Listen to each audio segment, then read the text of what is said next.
శాంతి. ETV live ఆధ్యాత్మిక channel ప్రేక్షకులకు స్వాగతం. మానస కార్యక్రమానికి సుస్వాగతం. ఇప్పుడు మనం తెలుసుకోబోయే టాపిక్ తెలివైన వాళ్ళు ఎవరు. తెలివైన వారు ఎవరు అని అడగగానే మనకే అనిపిస్తుంది నా అంత తెలివైన వాళ్ళు ఎవరు లేరు అని.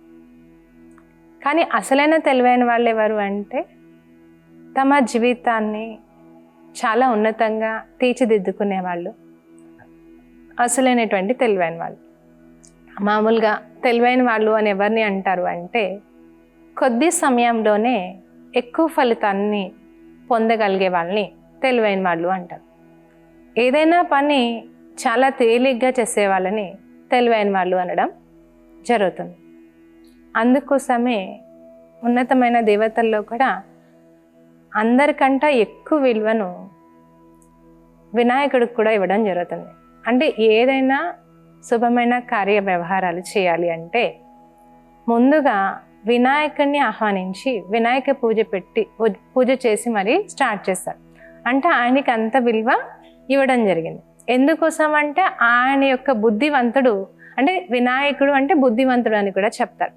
అంటే ఆయనకున్న తెలివితేటలు ఎవరికీ లేవు అని చెప్పడం జరుగుతుంది. ఎందుకంత బుద్ధివంతుడిగా చూపించారు అంటే ఆయనకి తల్లిదండ్రుల యొక్క ఆశీర్వాదాల గొప్ప బలం ఉంది. అంటే తెలివైన వాళ్ళు ఎవరు అంటే ఆశీర్వాదాల బలం ఎంత ఎక్కువ ఉంటే వాళ్ళు అంత తెలివైన వారిగా కావచ్చు. అది ఎలాగో మనం తెలిసిన విషయం ఏంటి అంటే కుమారస్వామి వినాయకుడిని ఇద్దరిని కలిపి పార్వతీ పరమేశ్వర్లు మొత్తం అన్ని యాత్రలు చేసి రండి, ఆ యాత్రలన్నీ చేసి ఎవరు మొదట వస్తారో వాళ్ళే నా నెక్స్ట్ అని చెప్పడం జరుగుతుంది అన్నమాట. ఆ విషయం విన్న ఇద్దరు వెళ్తారు. అయితే కుమారస్వామి అన్ని యాత్రలకి వెళ్తూ ఉంటాడు. అన్ని యాత్రలో అయితే వినాయకుడి వాహనం ఎలాంటిది అంటే ఎలుక వాహనం. వినాయకుడు కూడా అసలు నడవలేని పొజిషన్. కానీ కుమారస్వామి యొక్క వాహనం ఏంటి అంటే నెమలి. ఆయన చాలా స్పీడ్గా అది వెళ్ళగలుగుతుంది, దీనికంటే స్పీడ్గా వెళ్ళగలుగుతుంది, ఆయన కూడా కొంచెం నడవగలిగేవాడు. అయితే ఎన్ని యాత్రలకు వెళ్తుంటే అన్ని యాత్రల్లో ఈయనకంటే ముందే అక్కడ ఆయనకి వినాయకుడు కనిపించడం జరిగేది. అలా మొత్తం అన్నీ తిరిగి పార్వతీ పరమేశ్వర్ దగ్గరికి రావడం జరుగుతుంది. ఆ సమయానికి వినాయకుడు అక్కడే ముందే చేరుకుని ఉంటాడు. అయితే ఆ విషయం ఆయనకి అర్థం కదా, అప్పుడు చెప్తారనమాట పార్వతీ పరమేశ్వర్ తల్లిదండ్రులు చుట్టూ తిరిగినట్లయితే అన్ని యాత్రలు చేసినట్లే అని. దానివల్ల తల్లిదండ్రులు ఎన్ని యాత్రలకు వెళ్ళమన్నారో అన్నిసార్లు అన్ని చుట్టూ తిరుగుతాడు. అందుకని అన్ని యాత్రలో ముందుగా వినాయకుడు అక్కడ కనిపిస్తాడు, తర్వాత కుమారస్వామి వెళ్ళినట్టు ఉంటాడు. అంటే వినాయకుడు ఏం చేశాడు అంటే తల్లిదండ్రుల యొక్క ఆశీర్వాదాల బలం తీసుకున్నాడు. దానివల్ల తను చాలా ఉన్నతంగా అవ్వగలిగాడు అనమాట. అంటే తను ఉన్నతమైన పొజిషన్ వెంటనే పొందగలిగారు. అంటే తెలివైన వాళ్ళు ఏం చేస్తారు అంటే ఎక్కువ కష్టాన్ని అనుభవించకుండా తక్కువలోనే అన్నిటినీ పొందుతారు. అంటే వాళ్ళు చేసే ప్రతి పని ఎలా ఉంటుందంటే ఆశీర్వాదానికి అనుకూలంగా ఉంటుంది. అప్పుడు వాళ్ళ లైఫ్ ఉన్నతంగా అవుతుంది.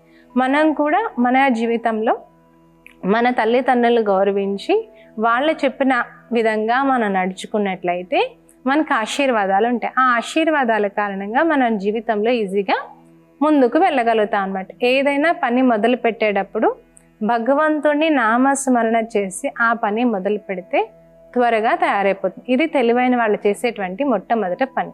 కొద్దిమంది పని అయిపోవాలి అని అనుకుంటారు, ఆ అడవుల్లో భగవంతుని జ్ఞాపకం చేయడం కూడా మర్చిపోయి పని మొదలు పెడతారు. దానివల్ల పని త్వరగా కాదు. అదే భగవంతుని జ్ఞాపకం చేసి చేయడం వల్ల ఏమవుతుంది అంటే ఏవైనా చిన్న చిన్న పరీక్షలు వచ్చినా వాటిని ఎదిరించేలాగా చేయడు భగవంతుడు. ఆయనే వచ్చి అది ఎదిరించడు దాన్ని.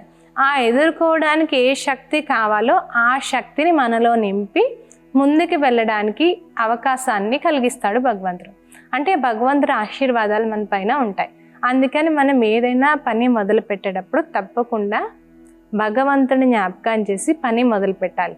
ఇది తెలివైన వాళ్ళు చేసే మొట్టమొదట పని. అంటే ఏ పని మొదలు పెట్టాలన్నా వాళ్ళు ముందుగా భగవంతుని ఆహ్వానం చేసి ఆ పనిని మొదలు పెడతారు, లేదా భగవంతుని తోడు చేసుకుని వాళ్ళ పనిని మొదలు పెడతారు. దాని ద్వారా ఆ పనులు చాలా త్వరగా పూర్తవుతాయి అన్నమాట. ఇది తెలివైన వాళ్ళు చేసేటువంటి మొట్టమొదటి పని. ఇంకా మనం అంటే చాలామంది ధనం ఏదైతే ఉందో, ఇప్పుడు పేదవారు ఉన్నారనుకోండి, ధనాన్ని లెక్క వేస్తారట. అదే కొద్దిగా బిజినెస్ మ్యాన్స్ గొప్ప గొప్ప వాళ్ళు ఉన్నారనుకోండి, వాళ్ళు మేము ఇక్కడెంత పెట్టుబడి పెట్టాం, మేము ఇక్కడెంత పెట్టుబడి పెట్టాం, ఇక్కడెంత పెట్టుబడి పెట్టాం అని పెట్టుబడులు లెక్కేస్తారు. అంటే ఇన్వెస్ట్మెంట్స్ కౌంట్ చేస్తారు. కానీ తెలివైన వాళ్ళు ఏం చేస్తారు అంటే ఆశీర్వాదాలని కౌంట్ చేసుకుంటారట. అంటే ఆశీర్వాదాలు ఎంత పెరుగుతూ ఉంటే వాళ్ళ లైఫ్ ఆటోమేటిక్గానే అంత ఉన్నతికి వెళ్ళిపోతుంది. అది తెలుసు తెలివైన వాళ్ళకి. అందుకని తెలివైన వాళ్ళు ఏం కౌంట్ చేసుకుంటారు అంటే ప్రతి ఒక్కరి దగ్గరికి వెళ్తారు, ప్రేమగా మాట్లాడతారు, వాళ్ళ దగ్గర నుండి ఆశీర్వాదాలు పొందుతారు. ఎక్కడికైనా వెళ్తారు, వాళ్ళతో ఎలా చెప్తే వాళ్ళ మనసు నొప్పదో ఆలోచించి ఆ విధంగా చెప్తారు, వాళ్ళ దగ్గర నుండి ఆశీర్వాదాలు పొంది వస్తారు. ఇవన్నీ ఆశీర్వాదాలు వాళ్ళకి ఏదో సమయానికి ఉపయోగపడతాయి అన్నమాట. ఇది తెలివైన వాళ్ళు చేసే పని. ఈ ఆశీర్వాదాల యొక్క బలం వలన ఏం చేస్తుంది అంటే ఇప్పుడు కాదు, ఈ ఇన్వెస్ట్మెంట్స్ ఇప్పటికే పనిచేస్తాయి, లేదా ఈ ధనం ఇప్పటికే పనిచేస్తుంది కౌంటింగ్.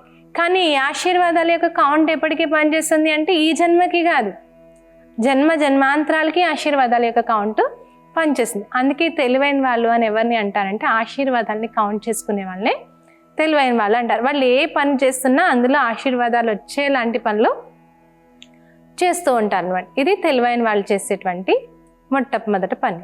ఇంకా మనం ఏమనుకుంటామంటే ఏదైనా ఒక వస్తువు బాగా పాడైపోతుంది, అది ఎందుకు పనిచేయకుండా పోతుంది అనుకోండి, దాన్ని ఎవరైనా చాలా అందంగా తీర్చిదిద్ది చాలా బాగా పరివర్తన చేస్తే అంటాం వీళ్ళు చాలా తెలివైన వాళ్ళు, ఎందుకు పనిచేయదు అనుకున్న దాన్ని ఇంత అందమైన రూపాన్ని ఇచ్చి ఇంత అందంగా తయారు చేస్తారు.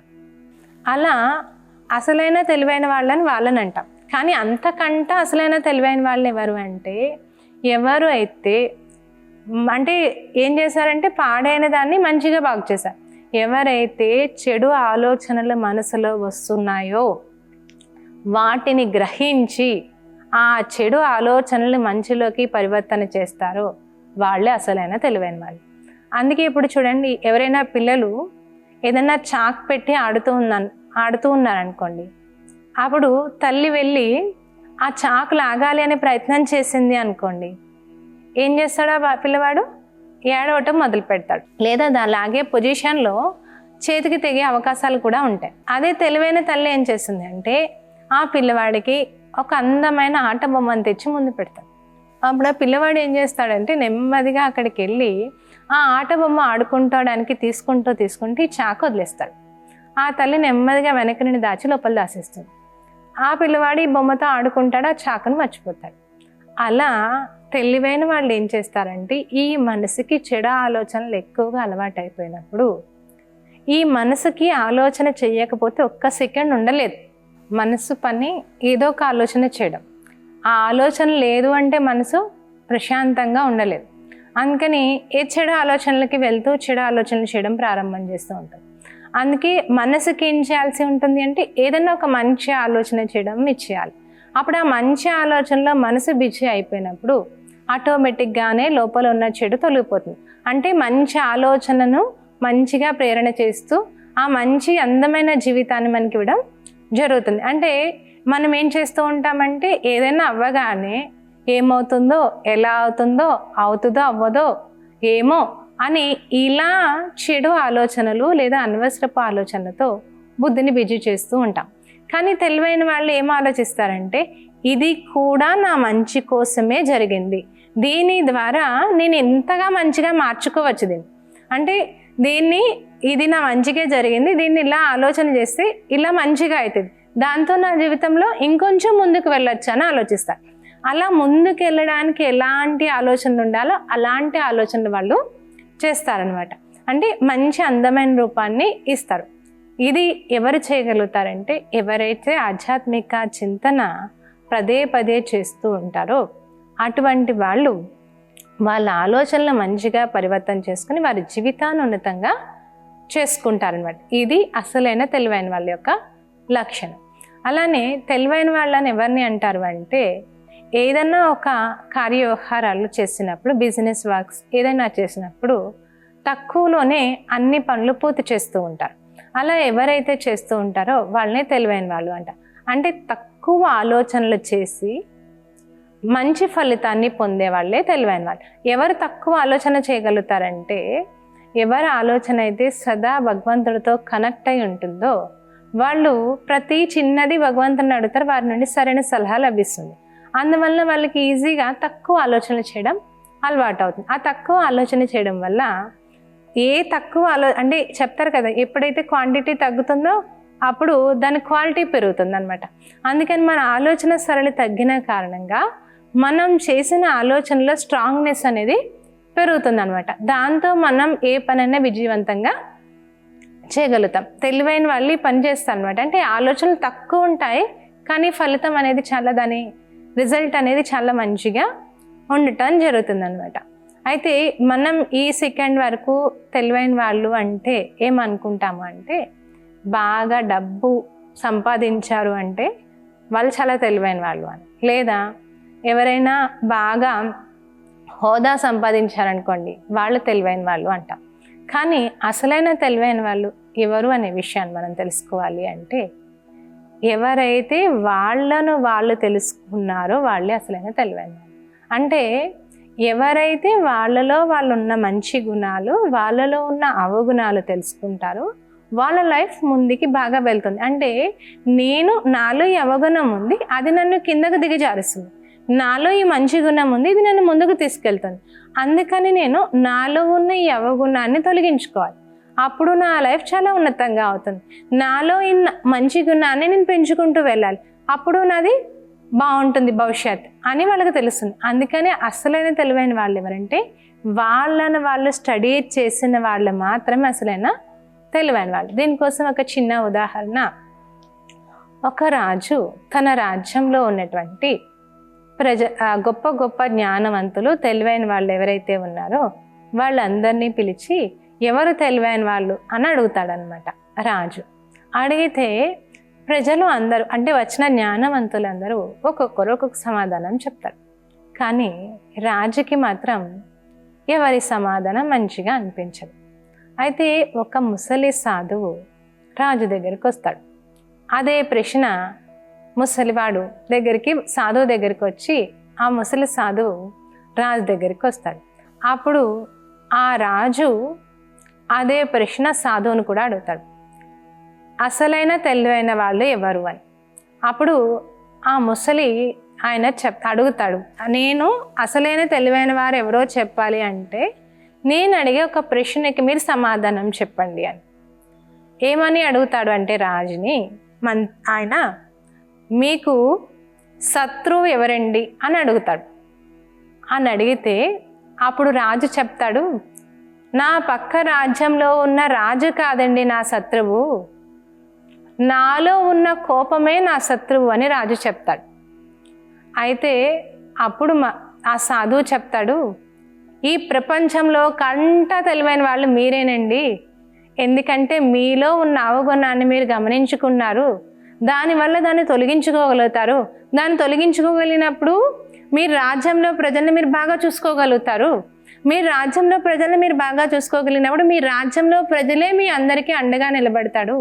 ఏ శత్రువైనా మిమ్మల్ని ఈజీగా ఢీకొంటాడు, అంటే మీరు ఏ శత్రువునైనా ఈజీగా ఎదుర్కోగలుగుతాడు అని చెప్తాడనమాట.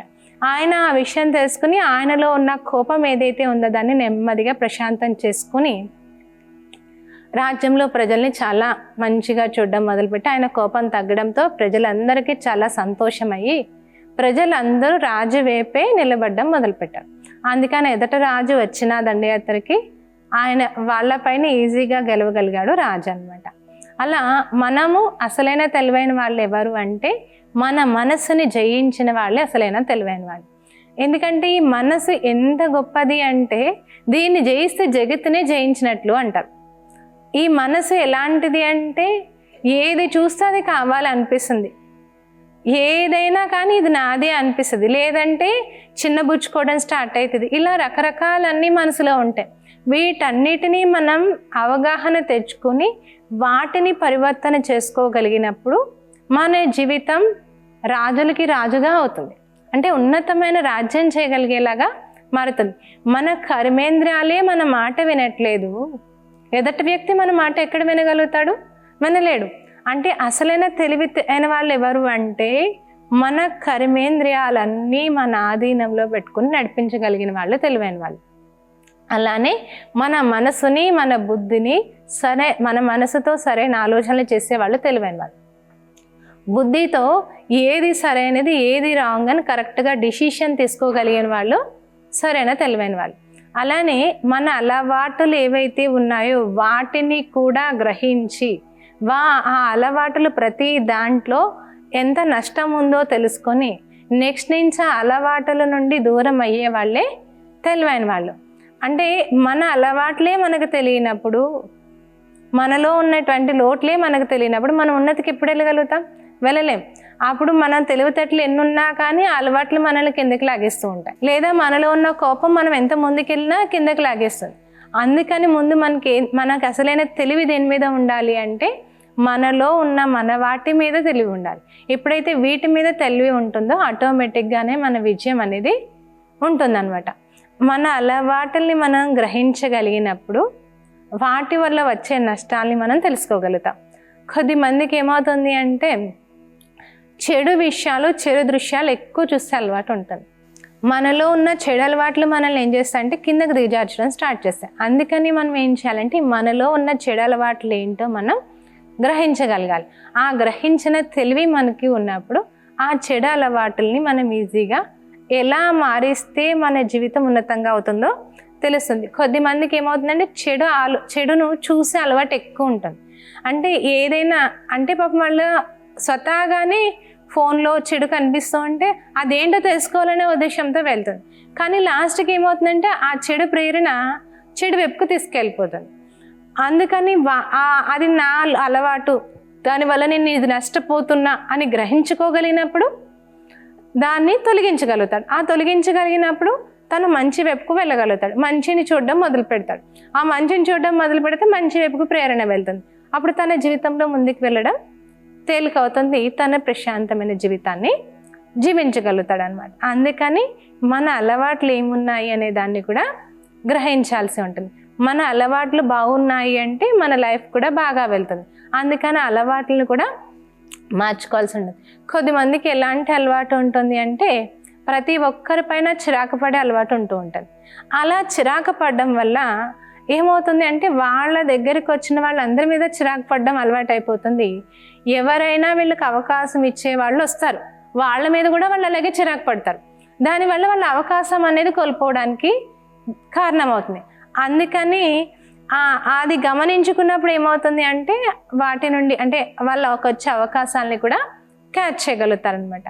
అసలైన తెలివైన వాళ్ళు ఎవరు అంటే ఇంకా పరిస్థితులు వస్తాయి మనకి. ఆ పరిస్థితులు ఏవైతే ఉన్నాయో ఆ పరిస్థితుల్ని కూడా వాళ్ళు ఏం చేయాలి అంటే వాళ్ళకి వాహనం చేసుకొని అంటే వాళ్ళకి ఉపయోగపడే సాధనంగా మార్చుకోగలిగిన వాళ్ళే తెలివైన వాళ్ళు. దానికి ఎగ్జాంపుల్ ఎవరు అంటే మనం ఇందాక చెప్పుకున్న వినాయకుడే. వినాయకుడికి ఎలాంటి పరిస్థితి అంటే తను తిరగలేడు, తనకున్న వాహనం కూడా చాలా చిన్నది. దానికి తగ్గట్టుగా తన ఆలోచన ఆ పరిస్థితికి తగ్గట్టుగా ఆలోచించాడు. దానివల్ల ఏం చేశాడంటే విజయాన్ని పొందగలిగాడు. అలా మన జీవితంలో మనకు వచ్చే ప్రతి పరిస్థితి కూడా మనల్ని ఇంకా ముందుకు తీసుకెళ్ళడం కోసమే వస్తాయి. అది గ్రహించి తెలివైన వాళ్ళు ఆ పరిస్థితిని కూడా ఆ విజయం వెళ్ళడానికి తొలిమెట్టు చేసుకుని ముందుకు వెళ్తూ ఉంటారు అనమాట. ఇది తెలివైన వాళ్ళు చేసేటువంటి పని. ఏదైనా పరిస్థితి వచ్చినప్పుడు దాన్ని చూసి భయపడిపోయి ఆగిపోరు వాళ్ళు. ఆ పరిస్థితి ఎందుకు వచ్చింది, దాని నుండి నేను ఏం నేర్చుకోవాలి, ఒకవేళ ఆ పరిస్థితిలో నేను ఓడిపోయినా ఏం పర్వాలేదు, దాని నుండి నేను ఏదో ఒక చిన్న పాఠాన్ని అయితే నేర్చుకోగలుగుతాను కదా, ఆ పాఠం నాకు ఇప్పటికీ కాదు నా జీవిత చివరి శ్వాస వరకు ఉపయోగపడుతుంది అని వాళ్ళ ఆ పరిస్థితి నుండి కూడా ఏదో ఒక పాఠాన్ని నేర్చుకుని ముందుకెళ్తారు. ఎందుకంటే వాళ్ళకి ఆధ్యాత్మిక చింతన ఉంటుంది. ఏమని అంటే ప్రతిదీ భగవంతుడు నా కోసం సృష్టించాడు, ఆ ప్రతి దాంట్లో నాకేదో మంచి జరిగేదే ఉంటుంది. ఇది మంచి లేదు అంటే భగవంతుడు నా కోసం ఇది పంపించరు అన్న భావం వాళ్ళకు ఉంటుంది. దానివల్ల వాళ్ళు ఈజీగా విజయాన్ని పొందగలుగుతారు. అంటే తెలివైన వాళ్ళు వాళ్ళ ఆలోచన విధానం కూడా ప్రతిదీ ఉన్నతంగా ఉంటుంది. అంటే ఇది భగవంతుడు నాకు చేసింది సహాయం అనే భావంతో వాళ్ళ ఆలోచన ఉంటుంది. అందుకని వాళ్ళు ఈజీగా విషయాన్ని దాటగలుగుతారనమాట. తెలివైన వాళ్ళని ఎవరిని అంటాము అంటే, ఇంకొక విషయము, ఎవరైనా ఈజీగా దేంట్లోనైనా వెళ్ళడానికి ఏం చేస్తారంటే, ఎవరైనా గొప్ప గొప్ప వ్యక్తులతో సహవాసం చేస్తారనమాట. ఆ గొప్ప గొప్ప వ్యక్తులతో సహవాసం చేస్తే వీళ్ళు కష్టపడకుండానే వాళ్ళు చేసే దాంట్లో వీళ్ళకి పార్ట్నర్షిప్ ఇస్తారు. దాంతో వాళ్ళకి వర్క్స్ ఈజీగా అయిపోతూ ఉంటాయి. అలా ఉన్న వాళ్ళని తెలివైన వాళ్ళు అంటారు. కానీ అసలైన తెలివైన వాళ్ళు ఎవరు అంటే, ఈ సృష్టి అంతటికీ అధికారి ఎవరు? ఈ సృష్టి అంతా ఎవరి కోసం వెతుకుతోంది? అటువంటి వారితోనే సంబంధాన్ని ఏర్పరచుకునే వాళ్ళు అసలైన తెలివైన వాళ్ళు. ఈ ప్రపంచం అంతా ఎవరి కోసం వెతుకుతుంది? భగవంతుడి కోసం వెతుకుతుంది. ఆ భగవంతుడితోనే మన సంబంధం పెట్టుకుంటే, ఆ భగవంతుడినే మనం నిరంతరం మన తోడు పెట్టుకుంటే, మనం చేసే ప్రతి పనిలో విజయం అనేది తప్పకుండా ఉంటుంది. ఇది అసలైన తెలివైన వాళ్ళు చేసేటువంటి పని. అందుకని మనం ఈ సెకండ్ నుంచి మనం ఇంటి నుంచి ఒక అడుగు బయటకు వేస్తున్నామంటే ఏం చేయాలి అంటే, ఇంటి నుంచి బయటకు వెళ్తున్నా, ఇంట్లో ఏదైనా చిన్న పని మొదలు పెడుతున్నా, భగవంతుణ్ణి ఆహ్వానించాలి. నేను పలానా ప్రదేశానికి వెళ్తున్నాను, మీరు కూడా నాతో పాటు రండి, అక్కడ ఇలా ఇలా ఉంది, దాన్ని సెట్ చేసేస్తారు నాకు తెలుసు అని భగవంతుడికి ఒక దరఖాస్తు పెడుతూ, దానికి తగ్గ శక్తిని కూడా మీరు నాకు ఇస్తారు తెలుసు అని భగవంతుడితో మాట్లాడుతూ, భగవంతుని తోడు చేసుకుంటూ ఇలా ముందుకు వెళ్ళిపోయే వాళ్ళే అసలైనటువంటి తెలివైన వాళ్ళు అనమాట. అందుకని ఈరోజు ఈ సెకండ్ నుంచి మనం తెలివైన వాళ్ళు అవ్వాలి అంటే, ఎవ్రీ సెకండ్ మనతో పాటుగా భగవంతుని కూడా ఉంచుకోవాలి. వీళ్ళు తెలివైన వాళ్ళు. తెలివైన వాళ్ళు ఎవరు అంటే, వాళ్ళలో ఉన్న ప్రతి గుణాన్ని వాళ్ళ జీవితానికి ఉపయోగపడేలాగా చేసుకునే వాళ్ళే తెలివైన వాళ్ళు. అంటే మనలో ఉన్నటువంటి గుణాలు ఏంటి అంటే, శాంతి, సుఖం, ప్రేమ, ఆనందం. ఈ గుణాల్ని మనం ఎప్పుడైతే ఉపయోగిస్తూ ఉంటామో మన లైఫ్ ఉన్నతంగా అవుతుంది. ఈ తెలివి వాళ్ళ దగ్గర ఉండడం కారణంగా ఎవరైనా వారి దగ్గరికి వచ్చినా సహనం వహించి, కోపంతో వచ్చారు అప్పుడు కోపం ప్రదర్శించాల్సి ఉంటుంది, కానీ ఆ టైంలో కూడా సహనం వహించి ఆ పరిస్థితిని దాటుకుంటారు. వాళ్ళే తెలివైన వాళ్ళు. గుణాలని ఉపయోగించి వాళ్ళ జీవితాన్ని ఉన్నతంగా మార్చుకుని దాని ద్వారా అనేక మందికి ప్రేరణాదాయకంగా మార్చే వాళ్ళే తెలివైన వాళ్ళు. తెలివైన వాళ్ళు అంటే ఈరోజు మనం ఎవరో తెలుసుకున్నాం. తెలివైన వాళ్ళు అంటే, ఒకటి, మనలో ఉన్నటువంటి ఆలోచనలు సద్మార్గంలో నడిపించడమే అసలైన తెలివితేటలు అని. అలానే ఆశీర్వాదాలు, బలాన్ని సంపాదించుకునే వాళ్ళే తెలివైన వాళ్ళు అని. అలానే ఈ ప్రపంచం అంతా ఎవరి కోసం వెతుకుతూ ఉందో ఆ భగవంతుణ్ణే మనతో పాటు ఉంచుకుంటే మన లైఫ్ చాలా గొప్పగా మారుతుందని తెలుసుకునే వాళ్ళే తెలివైన వాళ్ళు. ఈరోజు మనం తెలివైన వాళ్ళంటే ఎవరో తెలుసుకున్నాం. మరికొన్ని కొత్త విషయాలతో మళ్ళీ కలుద్దాం. అంతవరకు హలో, ఓం శాంతి.